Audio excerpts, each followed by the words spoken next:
இப்ப இருக்கிற எங்க தளபதி ஒரு 20 இயர்ஸ் முன்னாடி போய் அப்ப இருந்த இளைய தளபதிக்கு ஒரு விஷயம் சொல்லணும்னா என்ன சொல்லுவாரு? நீ இப்ப வாழ்ந்துட்டு இருக்கிற வாழ்க்கையை திருப்பி கேட்டேன். 1990கள்ல எனக்கு போட்டியா ஒரு நடிகர் உருவானார். முதல்ல ஒரு போட்டியாளரா இருந்தாரு. போக போக அதுவே ஒரு சீரியஸான போட்டியாளரா மாறினார். அவர் வெற்றி மேல உள்ள பயத்துல நானும் வளர ஆரம்பிச்சேன். நான் போன இடத்துக்கெல்லாம் அவரும் வந்து நின்னாரு. நான் இந்த அளவுக்கு வளர்றதுக்கு காரணமா இருந்தாரு. அவரை தாண்டணுங்கிற முயற்சியில நானும் போட்டி போட்டுக்கிட்டே இருந்தேன்.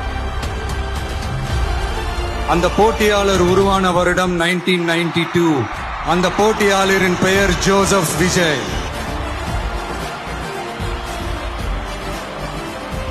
தளபதிக்கு அர்த்தம் தெரியும்ல, இந்த மன்னருக்கு கீழே அவங்க இருப்பாங்க. மக்களாகி நீங்க தான் மன்னர்கள்.